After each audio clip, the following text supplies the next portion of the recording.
Sections 1.2.1 through 1.2.4 introduce the concept of a set and provide some basic introductions into how sets are defined and what kind of notation we use and some basic rules.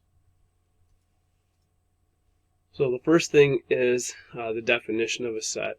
It's basically a collection, or if you want to think of it this way, as a list of items that have some relationship to each other. The set can be described using a sentence of some sort. It can be described using some form of equation. And more typically with this application, it will be described using an explicit list.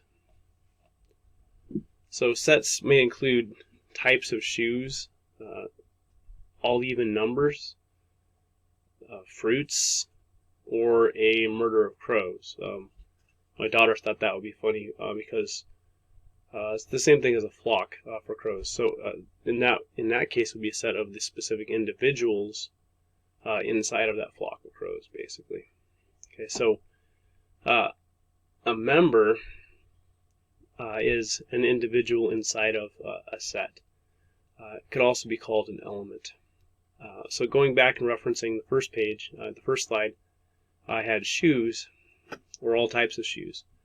A specific member would be running shoes, and another member may be tap dancing shoes. For even numbers, specific members would be 6 as a member, 32 as a member. If you look at fruits, apple would be a member, a pear would be a member, and a kiwi would be a member. If you were talking about a murder of crows, then you'd be talking about specific individuals that were named by someone. So maybe Bilbo, Screech, Caw, and Kendra. A subset is a smaller collection, so you may have a big collection of something, and then you may want to limit that to a smaller collection, and not necessarily do a very specific type. So with the types of shoes, a subset will be all types of exercise shoes. So anything you may exercise in, a running shoe, a basketball shoe, a cross-training shoe, a climbing shoe, something of that nature. A subset of even numbers might be even numbers between 12 and 40. So there's more than one in there, but it's not the whole range. A subset of fruits may be berries. So inside of berries, you would have strawberries and blackberries and blueberries and things like that. Or a set of tropical fruits, a subset of tropical fruits. Within the crows, you could talk about the subset of crows that are younger and the subset of crows that are older.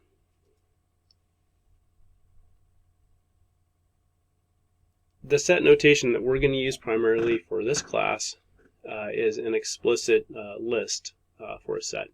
So we're going to name sets the same way we did with propositions and things like that. We're just going to name them a single letter, like A, B, C, D, or something of that nature. And that's really just there because it's easy to write. It's easy to write one letter instead of writing the name of a set.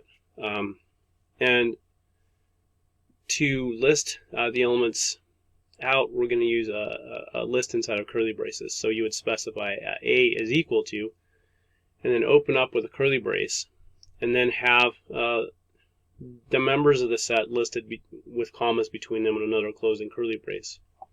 There's not going to be an and written in here. In math, we wouldn't use and inside of a list like we would inside of English. So I have my set as 3, 5, 7, 9. I could also talk about a set of tree types. I have B would be birch, alder, or monkey puzzle.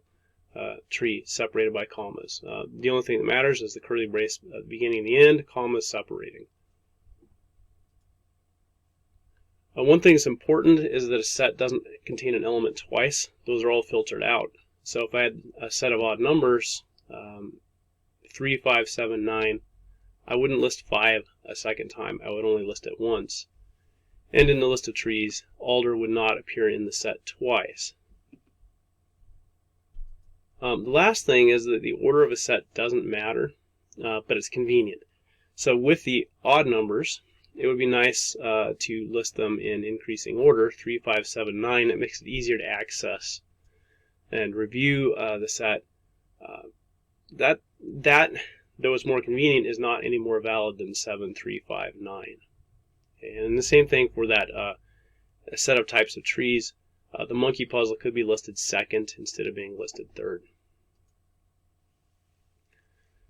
A universal set is all possible members of a set. Now, that doesn't mean everything in the universe, and I think that's the hardest part of this. Typically, it's something bigger than your category that contains it. Okay, so as an example, I have a universal set of all types of dogs, and my set is herding dogs. Now, using the vocabulary we had before, all dogs might have been defined as a set, and herding dogs as defined as a subset. Well, at some point, something is the topmost set. Something is the biggest set possible. In that case, it's all dogs, or all types of dogs, I guess, in this case. So the universal set is the biggest possible version of a set. So a couple others, we could have all numbers as a universal set, and we could just have odd numbers as a set inside of that universal set. And then I could then take all odd numbers greater than 100 as a subset of that set if I wanted to. Okay, all potato varieties, and then I could have russet varieties. Okay, then I could go and list different types of russets. I think a Burbank. I can't remember the names of the russets anyway. So we could have those as a subset. So the biggest one is the universal set. What we're going to work with is a set, and if we need to narrow it down, we would use a subset. Now, there is a set that is nothing at all. It's completely empty. It's the opposite concept of everything in the universe. And that set is called the null set. And basically, it's empty. So it has two different names in our book. It's called the null set or the empty set.